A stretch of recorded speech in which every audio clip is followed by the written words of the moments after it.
Assalamualaikum dan selamat sejahtera. Semoga kita sihat walafiat, murah rezeki. Ya, salam daripada 3M Auto Workshop dari kota Kinabalu, Sabah, Malaysia yang terletak di belakang Maybank Alam Mesra. So, isunya sekarang ini kita nak berkongsi secara general. Secara general lah, bukan secara spesialis. Secara general, bagaimana komponen-komponen brake itu berfungsi. Sebab brake ini kita faham, dia sangat penting. Dia boleh menyebabkan kemalangan sekiranya brake tidak berfungsi dengan baik, tidak mencengkam dengan baik. Ya, tidak istilahnya tidak memberi daya cengkaman di brake pump ataupun di brake pad di depan. So sekarang ini saya akan bercerita apakah komponen-komponen yang terlibat di dalam sistem brake kereta yang tidak menggunakan ABS. Kita tidak menggunakan kereta kenderaan lama lah yang tidak ada ABS. So perbahasan untuk ABS ini kita akan buat video lain. Cuma asasnya itu lebih kurang sama. Cuma ABS ini maksudnya anti braking system. Ini kita cerita yang tidak ada ABS. Okey, jadi apakah komponen yang terlibat di dalam sistem brake dan apakah fungsi brake itu? Adakah kita bila sebut brake, brake pad saya di kepala kita, brake pad saya ni, brake shoe saja? Tidak. Sebelum kita paham tentang bagaimana brake itu berfungsi, kita kena tahu apakah komponen-komponen yang berfungsi di dalam untuk memberhentikan kenderaan tadi. Jadi fungsi brake ini memberhentikan kenderaan, tapi kita pun tidak tahu apa sebenarnya komponen yang bekerja sama di dalam untuk berhentikan itu tayar daripada di atas jalan raya. Okey, jadi yang pertama saya akan bahas apakah fungsi dan apakah masalahnya sekiranya benda ini rosak. Apakah tanda-tanda dia rosak? Jadi kita kena paham supaya kita alert tentang kenderaan kita. Kita jangan main pakai saja, takut nanti kita accident ataupun nauzubillah kita boleh terbabas sebab brake tidak makan, disebabkan benda kecil sahaja. Okey, yang pertama kita akan bahas brake master pump. Dan di mana kedudukan brake master pump? Okey, ini brake master pump. Dia brake master pump ni kita kena paham dia punya fungsi. Di dalamnya ada piston ni, dia akan tolak dan menghasilkan tekanan hidrolik yang tinggi di sini. Ya, dia akan menghasilkan tekanan yang tinggi. Ini untuk kereta Wira. Ya, ini kereta Wira. Tapi Wiba pun samalah. Apa-apapun kereta dia kena ada brake master pump. Dan brake master pump dia ada dua wire. Biasanya ada dua wire. Wire ini berfungsi untuk memberi signal kepada pengguna bahawa brake kau sudah tipis. Jadi sebelum dia tipis kena besi, dia kasih signal itu logo handbrake. Logo handbrake. Okey, logo handbrake tu bagaimana dia berfungsi? Dia macam ni. Sini. Ini contoh lah. Kita matikan enjin dulu. Okey. Okey, nampak logo handbrake ni? Handbrake kita turun, kita mengandaikan begini, hilang. Tapi bila kita dah turun handbrake, ada dua kebarangkalian, mungkin switch juga rosak, tapi kalau switch okey. Tapi kita sudah turun handbrake, logo handbrake ini still masih ada. Itu menunjukkan brake pad kita sudah tipis. Brake pad kita sudah tipis dan kita kena alert lah tentang benda ini. Kita tukar brake pad tersebut sebelum dia tinggal besi. Sebab kalau tinggal besi, dia boleh merosakkan rotodis.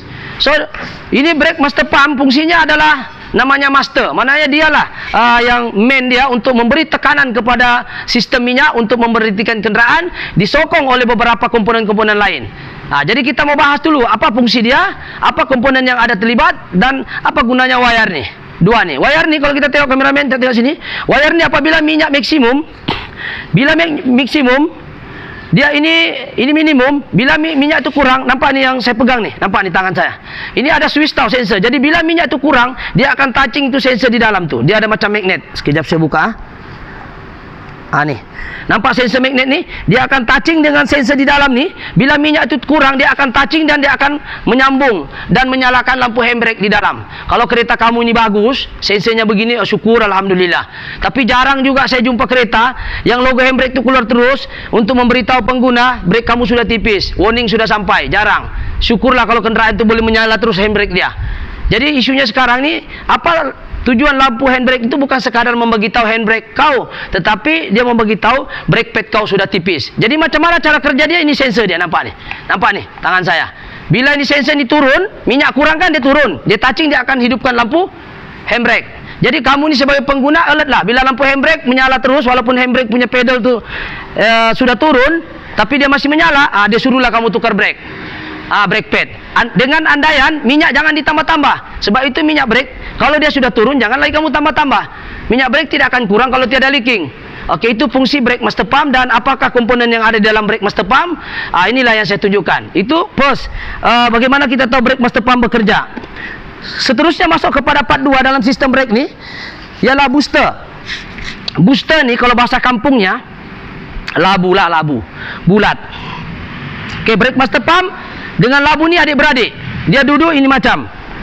Okey, dia duduk begini. Duduk begini. So sekarang ini saya mau tahu apa fungsinya booster ni. Menyemak saja sudahlah, besar, bikin semak saya di dalam kereta. Dan di mana dia duduk ni kereta? Di booster. Jom kita pergi sana. Ini booster, ini biba. Tadi itu Wira. Ini biba. Nampak ni? Ini brake master pump. Ini booster. Booster ni fungsinya adalah untuk menyedut, memberi defrag ataupun sedutan kepada sistem brake supaya bila kita tekan brake itu lembut. Sebab itu bila kita tekan brake, pada ketika enjin mati keras, berat. Tapi ketika enjin hidup lembut. Macam mana boleh begitu? Okey, dia punya bukti. Sekarang saya start enjin. Sekarang saya tekan brake keras, betul. Sekarang kameraman masuk sini. Sekarang enjin mati, betul. Enjin mati ya. Coba tengok kameraman, enjin mati ya. Tengok belting sana hidup ke tidak? Enjin mati ya. Betul. Okey, sekarang saya start brake ya. Saya start enjin. Pedal brake ini lagi lembut.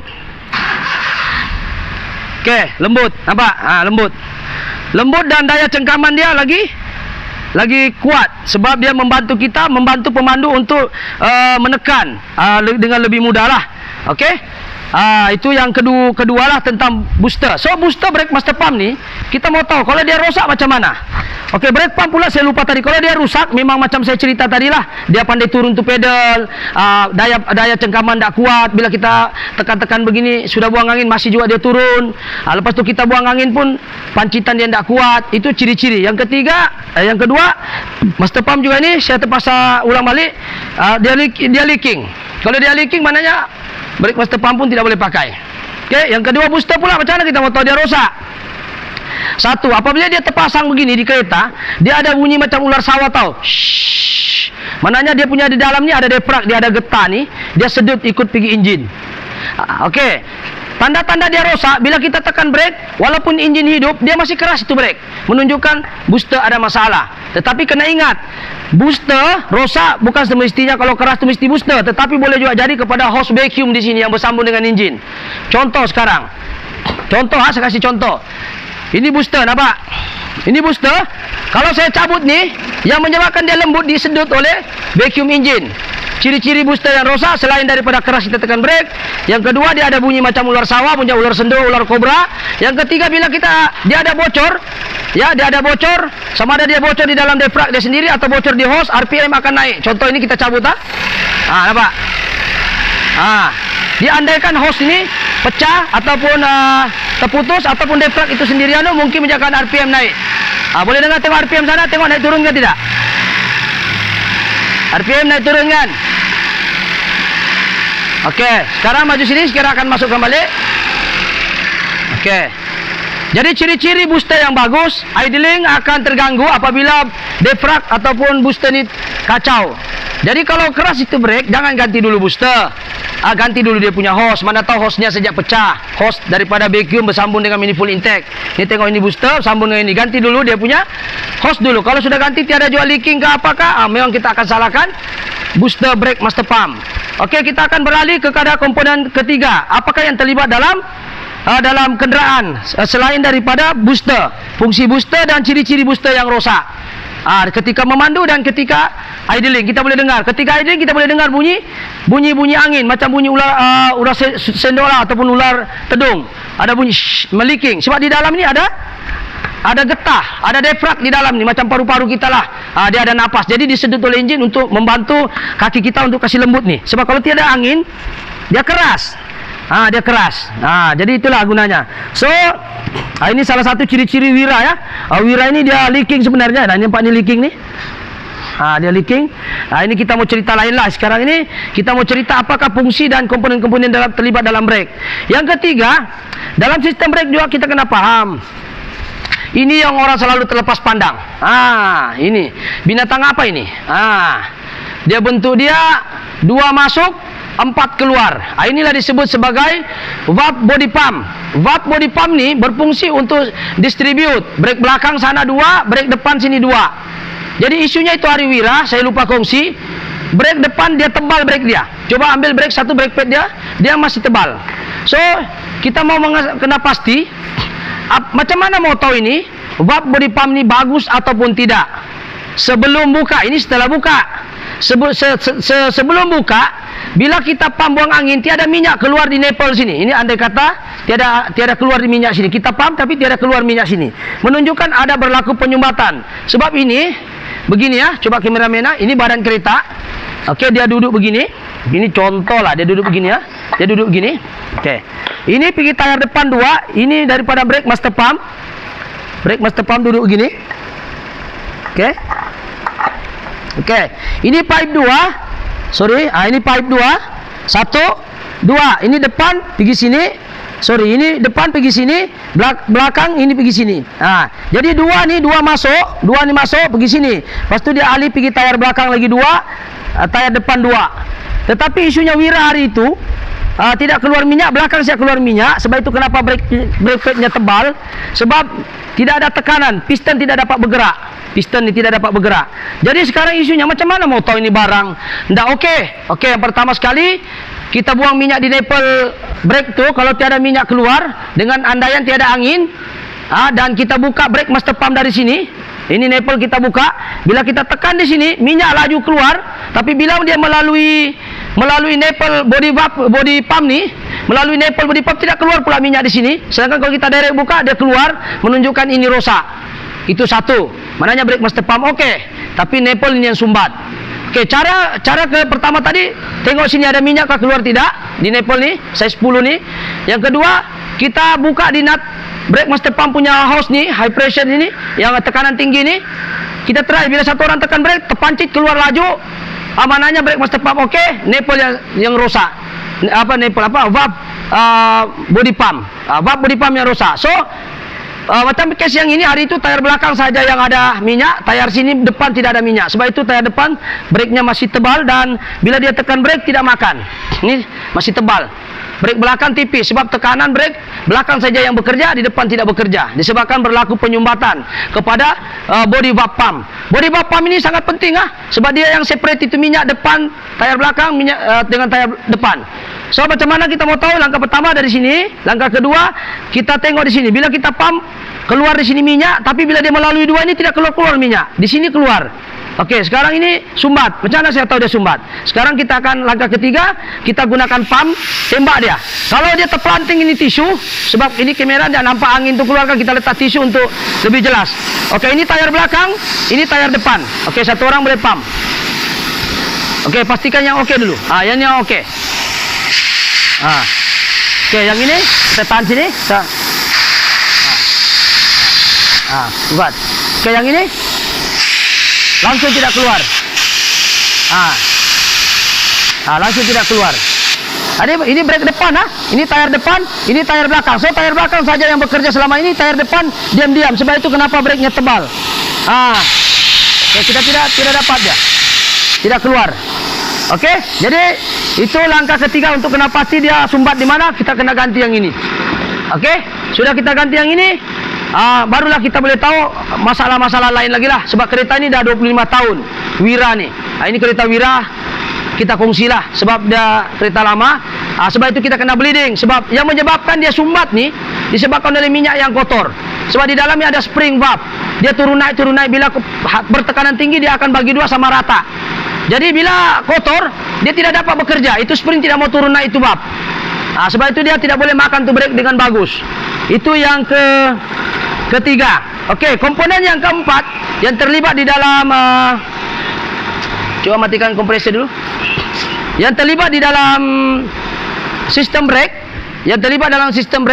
yang keempat tadi brake master pump, booster, valve body pump, dan yang yang ini. Ini brake piston pump. Ini dia ada piston ni bulat-bulat dia nampak. Ini dia punya fungsi. Apabila dia pergi brake depan ni, inilah dia separate begini nah. Ini contoh. Ini brake depan kan. pakai disk, pakai brake pad. Nah, dia masuk sini lah. Ini andai kata hose lah. Di sini ada besi lagi. Dia sambung macam ni lah. Jadi apabila tekanan tinggi input masuk sini, daripada brake master pump dia masuk sini, dia keluar sini, dia separate dua tayar depan ni, dia masuk sini, dia akan tolak ini piston ni keluar. Dia akan tolak ini piston keluar untuk bagi tekanan untuk brake tu bekerja. Sebab brake tu dia duduk begini. Ini contoh lah. Mana brake pad satu lagi? Ini contoh lah. Bila piston ni tolak ini piston, tolak ini piston ni, dia akan buat cengkaman di sini disk. Tapi sekiranya minyak tidak sampai, macam mana dia mau tolak ini barang? Macam mana dia mau tolak ini piston pump? Ini piston dia ni, piston brake pump ni tidak dapat bergerak.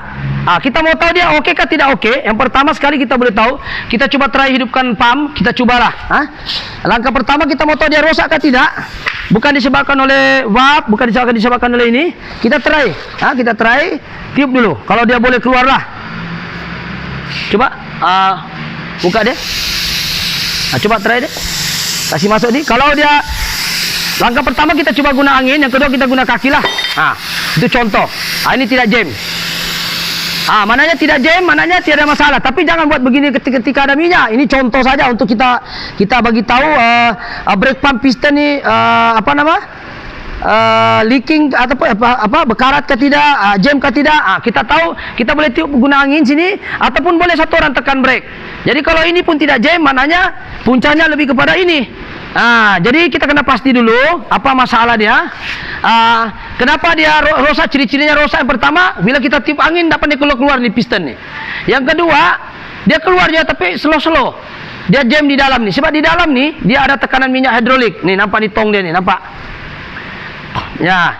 Yang ketiga, dia ada leaking di seal dia ni. Di dalam ni ada seal. Dia punya ring ni, dia punya oil seal. Ini getah hanya sekadar penebat supaya tidak masuk tidak masuk tanah air semua.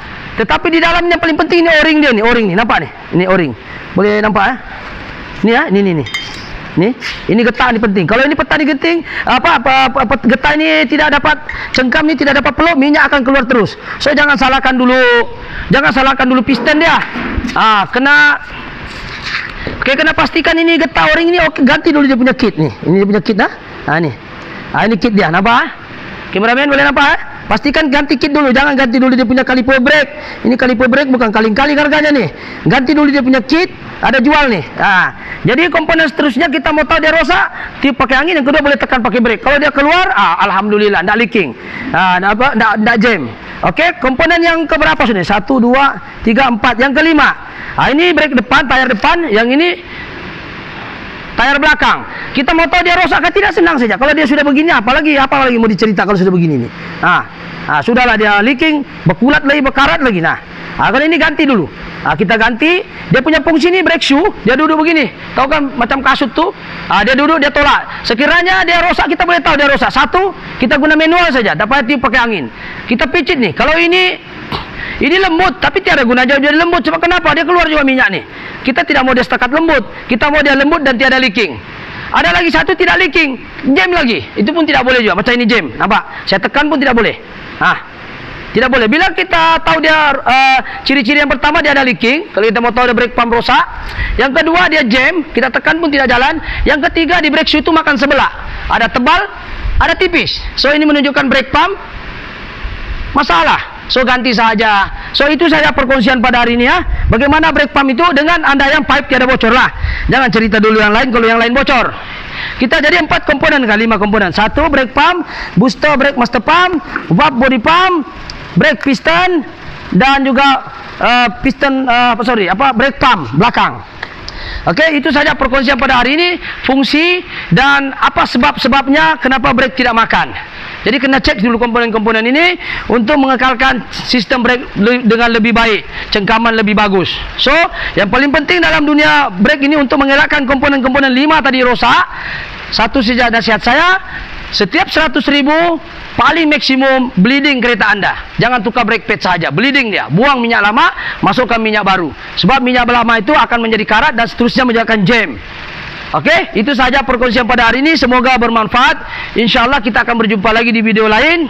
Sekiranya video ini ada manfaatnya, bolehlah subscribe kalau ada pada mereka yang baru menemui channel inilah. Kalau yang sudah itu, terima kasihlah kepada mereka yang subscribe. Susah betul mau sebut. Like ataupun share. Share lah dengan kawan-kawan. Semoga bila kita berkongsi benda yang baik, kita pun dapat pahala. Okey, itu sahaja. Sekian. Assalamualaikum.